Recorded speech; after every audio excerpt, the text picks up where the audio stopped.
difficile de ne plus séparer l'amour qu'on a des parents et une espèce de dépendance qui s'installe doucement à nous.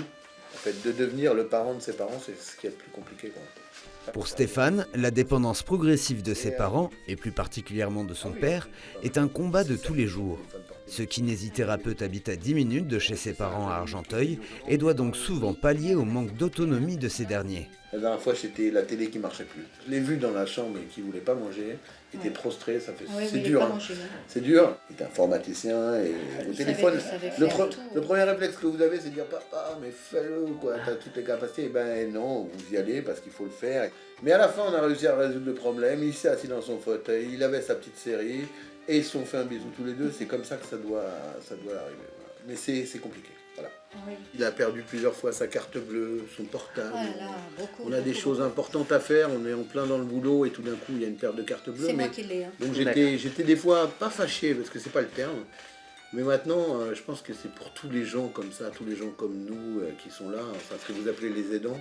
Moi j'ai du mal à appeler ça aidant, je suis juste son fils. C'est juste que il faut être fâché contre la maladie en fait. Il ne faut pas être fâché contre l'humain, il faut être fâché contre la maladie. Une situation déstabilisante pour Stéphane, devenu le responsable de ses propres parents. On n'est pas créé pour être le parent de ses parents. Il y a encore quelques phases où il est un petit peu fâché contre moi parce qu'il ne pouvait plus conduire. La voiture sur les côtés, c'était... En fait, il se garait au bruit dans un parking. Ouais. Dès que ça faisait du bruit, c'était qu'il était garé. C'est compliqué de dire à son papa, papa, tu ne conduis plus. Et surtout derrière de vendre la voiture, quoi. Mais c'est vraiment un calvaire de supprimer de l'autonomie à son père. En fait, il l'a encore, mais vous vous dites, il peut arriver quelque chose. Et donc vous êtes obligé de dire stop, papa. Et ça, c'est super dur, parce que d'habitude, dans la vie normale, c'est lui qui me dit stop, mon fils. S'ils ne sont pas dépendants physiquement, Stéphane doit défendre quotidiennement ses parents dans toutes les tâches administratives ou contre les colporteurs. Une lourde responsabilité, mais qu'il assume pourtant pleinement et naturellement. On apprend à faire avec. On apprend à faire avec. Et il y a mon tonton, enfin il y a son frère et sa sœur qui sont de bons conseils aussi. Donc de temps en temps, quand ça va pas, moi je téléphone et je dis tonton ou tata, aidez-moi, qu'est-ce que je fais ? C'est presque dérangeant de parler devant mon père parce que mon père il a encore ses capacités. Oui, c'est dérangeant, c'est dérangeant. Mais c'est par amour qu'on le fait. Mais vraiment il y a toujours cette notion d'amour qui est là. C'est mes parents. Il y a des gens qui disent oh, c'est super ce que tu fais. Non, c'est normal en fait. Mais plus avec les initiales au cas où on se perd. Voilà, je crois qu'en effet, comme nous l'avons entendu, c'est dur. C'est dur parce que on voit ses parents se dégrader. Et donc on ne supporte pas. Et en même temps, c'est dur pour nous-mêmes, qui sommes adultes, qui avons fait notre vie, qui avons nos préoccupations, notre famille, notre métier, parce que quelque part, nous revenons à la maison. Nous revenons, non pas pour devenir le parent de nos parents, mais pour rester des enfants, mais autrement.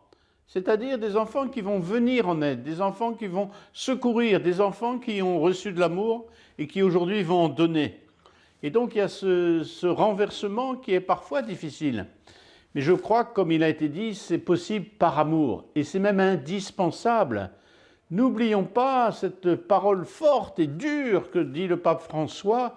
La personne âgée n'est pas un déchet, n'est pas marginale. Ce n'est pas parce qu'elle nous est, entre guillemets, moins utile, ce n'est pas parce qu'économiquement elle est à part qu'on doit la laisser tomber. C'est même un devoir humain et un devoir chrétien, un devoir de charité, de lui venir en aide.